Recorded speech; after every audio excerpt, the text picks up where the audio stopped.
Good morning, ladies. A warm welcome to all of you on behalf of the SACBW.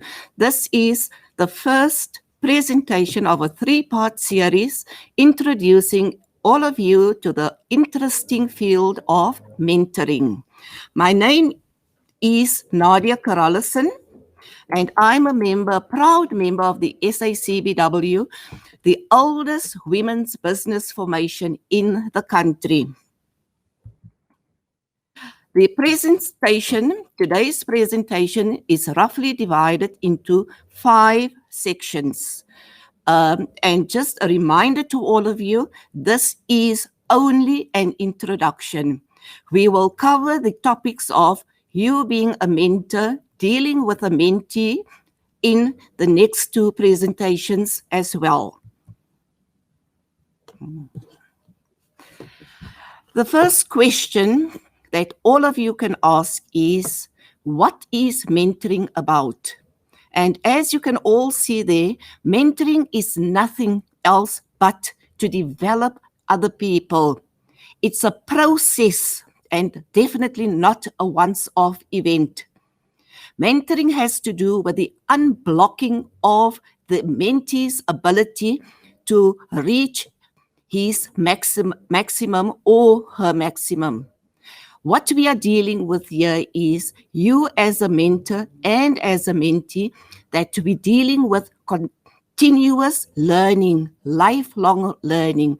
The external environment in which we live continuously changes, and it's up to us to ensure we have the right skills, the right competencies, the right attitudes to be successful in this environment. The big question that can be asked today is, are you ready to become a mentor? Are you ready to take up the challenge to become a mentor? Being a mentor means you have to sacrifice some of your time to train, to advise a younger person maybe, but definitely a less experienced person. So as a mentor, you need certain expertise. What is the expertise that you bring to this relationship? What knowledge are you ready to share with your mentee? Important also is, how are you going to share that information? Core to the mentoring relationship is your communication skills, your ability to listen. And we will deal much more in present 2 with your communication skills, listening specifically, and also asking questions. Important also is, how are you going to invest in this relationship? Like with all other relationships in your life, relationships need to be worked on. And the mentee-mentor relationship is no different. So when you enter into this relationship, always remember, this is not a one-way relationship. It's not about you sharing information with the mentee. You, the mentor, being the only active person in this relationship. Be open, be open. You can also learn from your mentee. And that is what it is all about. Important, are you honest? Are you trustworthy? Can you keep a secret? The level of confidentiality, because maybe, just maybe in this relationship, the mentee will share with you some confidential information. And that is definitely not something to put on social media. The next thing, what it is also about is goal setting. And we will deal with that much more in depth later. You and the mentee must set goals together, develop those action plans, and ensure that the mentee's goals are reached at the end of the process. So the big question that can be asked now is, what exactly is mentoring? And the slide on the board there basically covers it. You have to motivate. You need to give advice. We work together on goals. We support. We coach. We give direction. But let us see specifically what we have here. A few definitions. John C. Cosby defined mentoring as a brain to pick, an ear to listen, and a push in the right direction. And you are that brain to pick. You have that ear to listen, and you need to push that mentee in the right direction. Remember, you are the more experienced, the more knowledgeable person. And that is the foundation of this relationship. Steven Spielberg said, the delicate balancing of mentoring someone is not creating them in your own image, but giving them the opportunity to create themselves. Important here, we don't want to build dependency, and also you don't want to clone somebody to become a replica of you.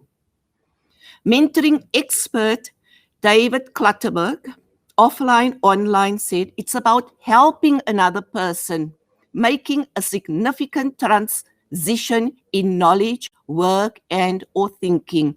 And you are the person, by listening, by allowing the next person to pick your brain, to make that transition from A to B.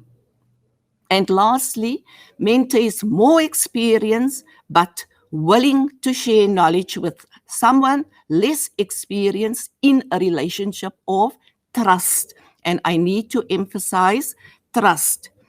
In the past, we used to refer to knowledge. Having knowledge is powerful, but today, knowledge sharing is powerful.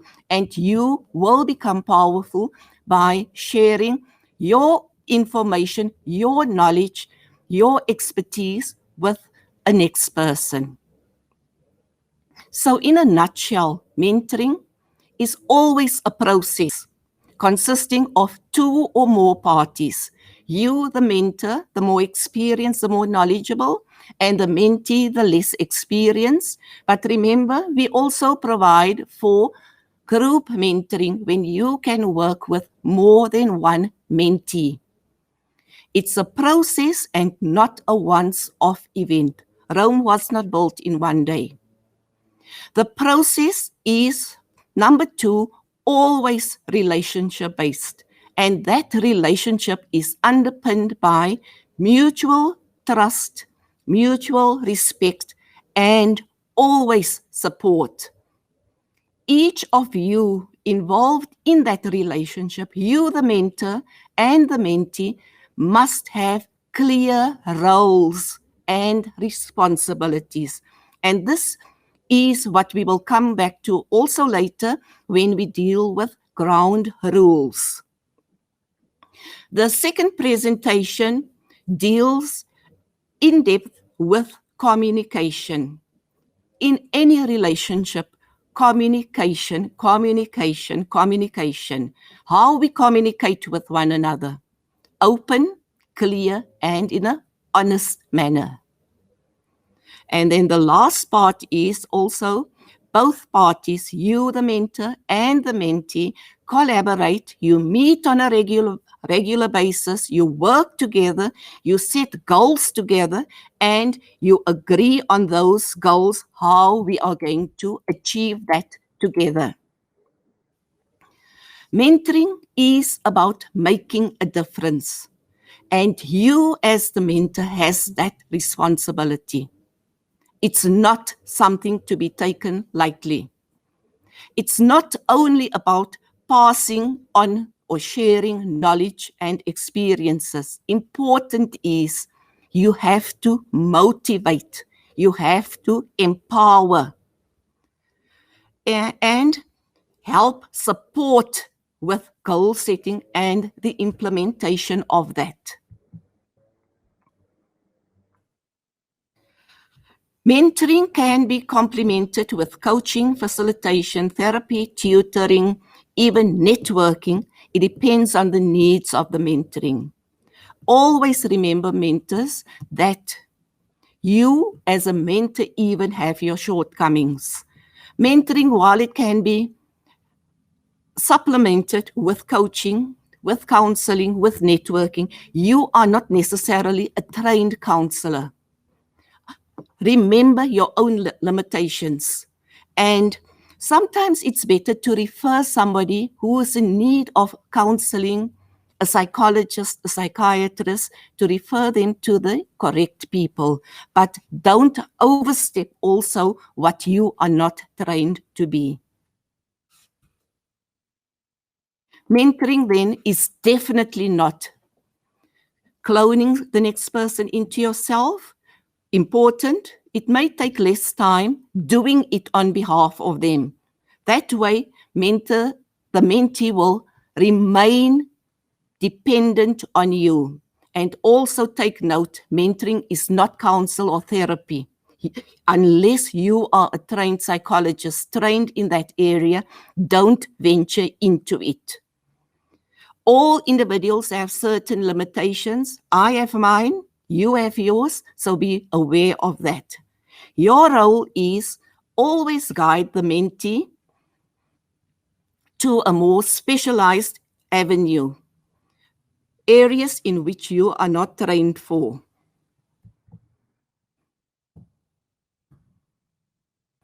And this is literally just a summary again of some of the characteristics of mentoring. It's a process. It's not a once-off event. It's always helpful. It's very personal, reciprocal.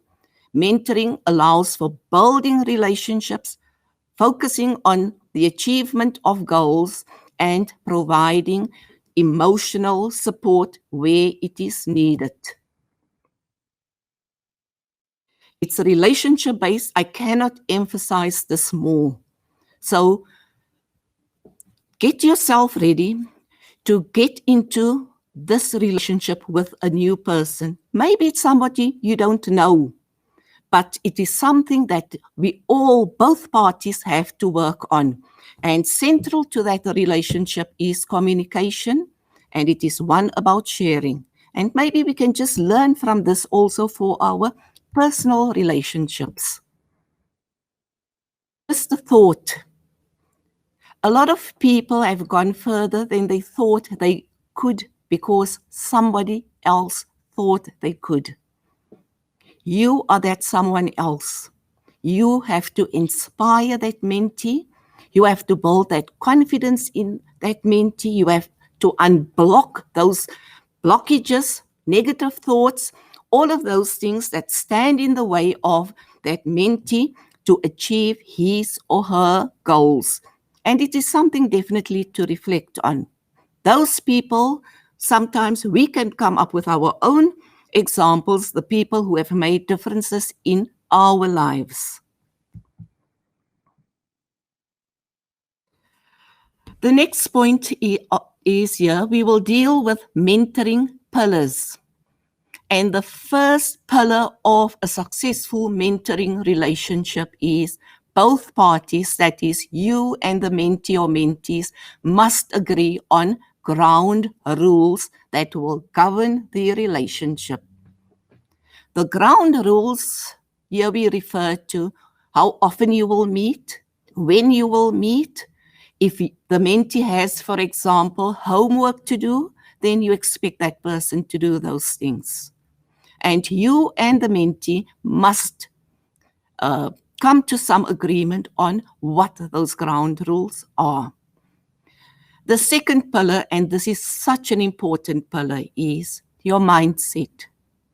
Mentors must be positive at all times. You can't take your baggage to this mentoring relationship.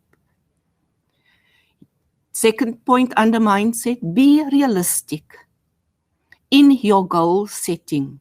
Always remember, it's a process. Rome was definitely not built in one day. It's a learning process. It's a developmental process. It's a change process.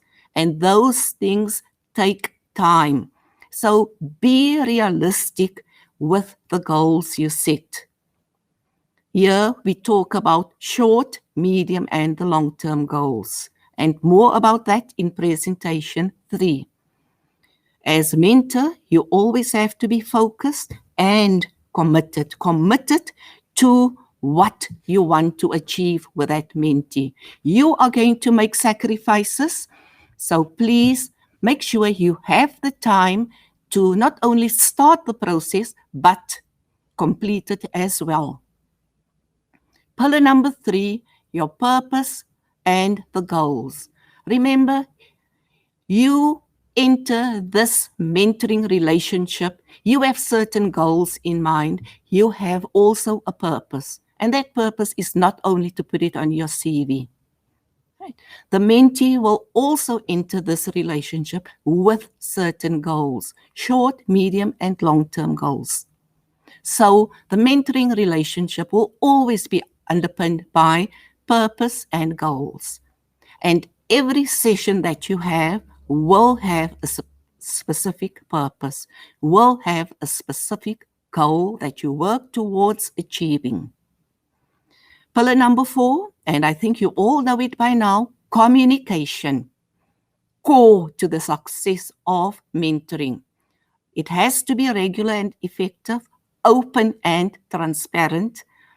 Both parties must participate. It's not that the mentor is only going to talk and the mentee sit there as a passive bystander. That's definitely not the case. The communication, here you need to know your questions, ask meaningful questions, and allow the mentee to answer. And also, you will have to pay attention to your listening skills as a mentor. But as I've said, we will cover that in presentation 2. Pillar number 5, a relationship again, mentor-mentee. It has to be voluntary. Sorry, ek moet wag vir hom verby te gaan. Okay. Wil ek maar by pillar 5 begin? Pillar 5, ekskuus. Okay. Kan ek maar begin? Of hy vir my die sign gee? Ja, ek wil eers wag Ja. vir daai. Is dit okay? Ja, dis reg so ver. Ek wil net daai liefde hoor van hom. Alright. Dis nie gek oor daai liefde hoor. Maar hy het opgehou. Okay. Okay.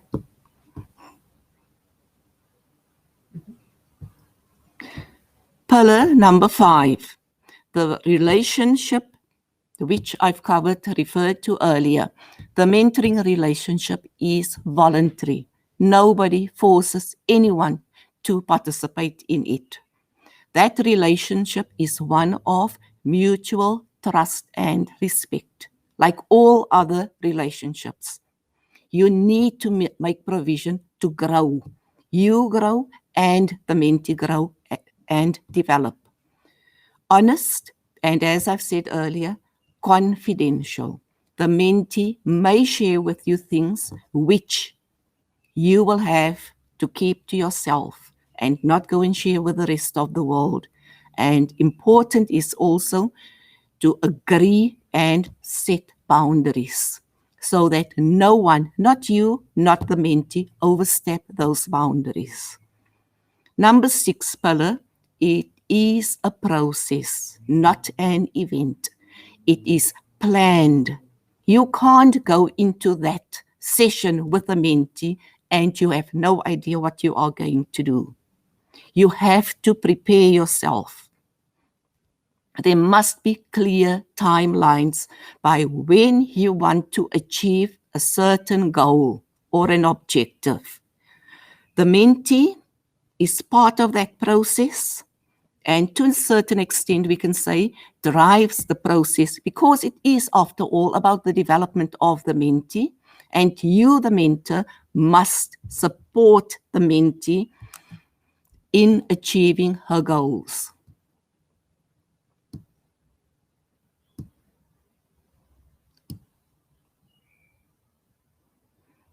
So as a mentor, what do you bring to the party? Important, your knowledge and skills. And maybe just make a summary of this is what I know, because just maybe there are certain gaps in your own knowledge, your own skills, your own experiences. And those gaps can be filled by someone else that you can bring into the relationship, maybe a more specialist person regarding marketing, etc. You need to have good interpersonal skills and communication skills, leadership skills. You are a role model. You need to lead this process. Be patient. Again, all people don't develop at the same pace, don't learn at the same pace. Never be impatient with your mentee. Ensure, please, that you have a good understanding of what the mentoring process entails. Because by entering this relationship, I can congratulate you. You have taken this step, become part of developing our next year of. Sorry. Okay. Sorry. I'll just start with number 6. No? Yeah.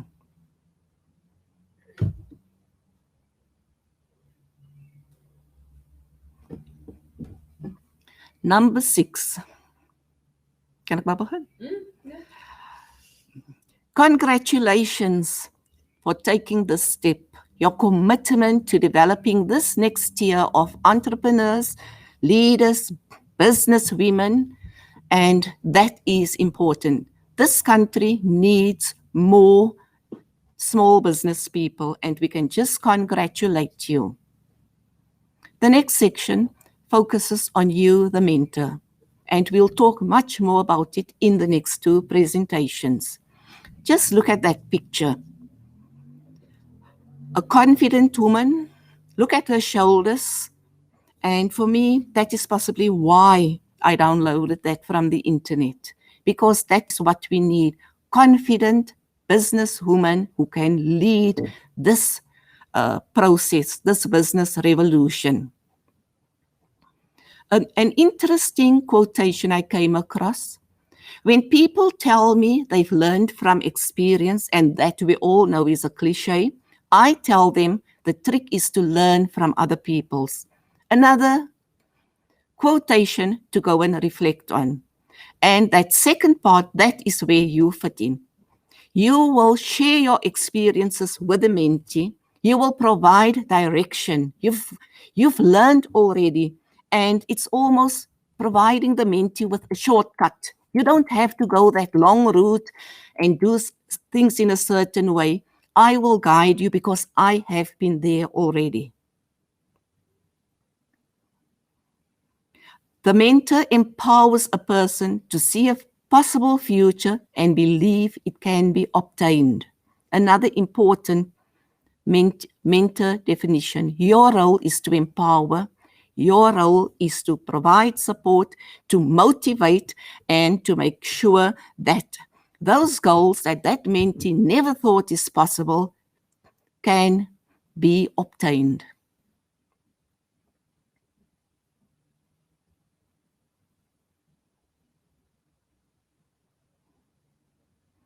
So as a mentor, you have some, maybe not all of these things. It will help you to get to know your own gaps also as a mentor.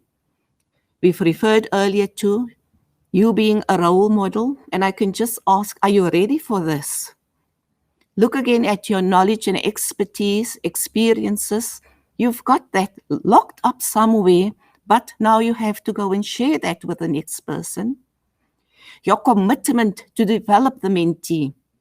Okay, you're not a selfish person who wants to keep that to yourself. Rather, you want to share it, develop the next layer of entrepreneurs. But before you can develop that mentee, before you can share your experiences, you have to develop a relationship of trust. You will have to establish rapport with that person. Are you willing to share? Okay. Okay. In this process, you will work closely with the mentee. You will also share some of the observations you make, some of the positive behaviors that you make. with the mentee. Remember, when you provide feedback, it's not only about focusing on the negative. Your feedback has to be constructive all the time. Okay, so you observe certain things and you tell the mentee that, give the mentee that positive feedback also when it is needed. Again, you need a positive attitude. You must motivate that mentee and never ever forget that you work in a diverse surrounding, so diverse atmosphere. That mentee may differ from you. Allow for that. No two people are exactly the same. And that, especially in the South African context, is important.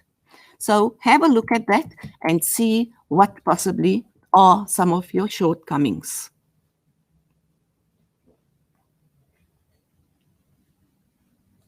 The role of the mentor, build trust. That is the cornerstone of the relationship. You will most of the time act as a sounding board. Your listening skills, because the mentee will do quite a bit of talking, share the experience, positive and negative, the constructive feedback, advice, introduce the mentee to new situations and experiences. Always be enthusiastic, energetic, and empowering. And before we go to the next point, Rome was not built in one day. Practice makes perfect. And then Malcolm Gladwell wrote, it takes 10,000 hours of intensive training to achieve mastery of complex skills and materials. And that is just to remind you, Rome was not built in one day. Be patient and don't be over enthusiastic with your goal setting. In this relationship, you will work with a mentee, your protege, the person you will share your learning experiences with.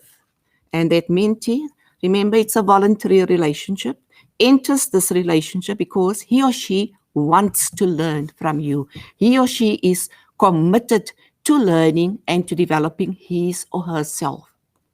The mentee, know your role as a mentor. The mentee owns the process. It's mentee-centered. Remember, the mentee is also an adult. So the mentee has some knowledge and some skills also.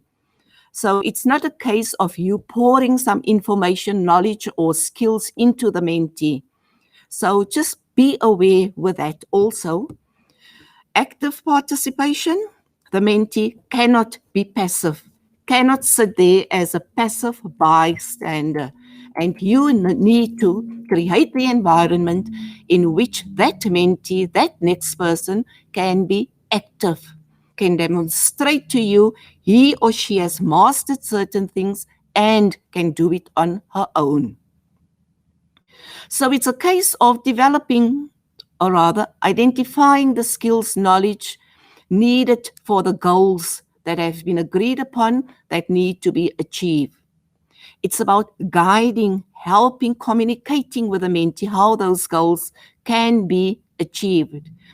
What skills, what knowledge gaps exist and how that can be filled to ensure the mentee is ready to achieve those goals, is ready to take that leap from one point to the other. And remember, it's a process. It's not going to be done in one short day. So part of your challenge is also to gradually introduce the mentee to different topics to develop the skills and knowledge of the mentee to ultimately achieve the goals he or she wants to achieve. Earlier we said you will give feedback. You will also receive feedback. Be open to that. Just like you give the mentee feedback on progress he or she makes, be open. The mentee, as an adult, can also give you feedback on how you are doing as a mentor. That is why we say both parties must be willing to learn. It's a development mental process for both mentee and mentor. Mentee knows him or herself, be open and willing to share, be honest and ask questions, listen to responses and dialogue. So the mentee can also ask you questions to which you have to listen. And sometimes you have to provide those answers. So get yourself ready for that also. And in conclusion, ladies and gentlemen, we have tried to just address some of the basics in the mentoring relationship, the role and the characteristics of the mentor and of the mentee. In the second presentation, we'll elaborate more on some of the aspects to ensure you have the necessary skills, introductory at this point in time, to become a mentor. And in conclusion there, mentoring relationships tend to be the most successful when the choice of mentor rests with a mentee, but that is mostly internal in organizations. Important is to pay attention to the next point. The quality of the mentoring relationship determines almost always the success, and the quality will be underpinned by honesty, openness, empathy, challenges. And according to Richard Branson, the spirit of mentoring should be embedded in all UK businesses. And what we can ask is, shouldn't that be the case in South Africa as well? Well, you are on the right path because we can all work together to develop that next tier of small businesses. Never ever overlook the benefit, the power of sharing ideas and giving advice on how to achieve goals. And that is exactly what you are going to do when you start this mentoring process. And allow me, ladies, in conclusion, to share with you this quotation. People come into your life to help you shift into a new and more authentic version of yourself. You are about to enter as a mentor that next person's life. The most challenging can be your greatest teachers, mentors, even if they teach you what you have to avoid to have a peaceful and productive life. So maybe you will just have to warn the mentee in some cases that is not a good idea to follow because you have been there.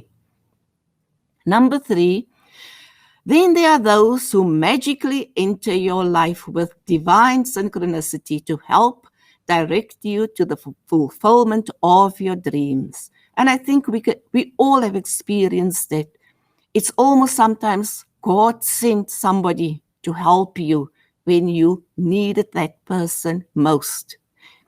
Look at you about to enter that next person's life. It's almost divine. It's magic.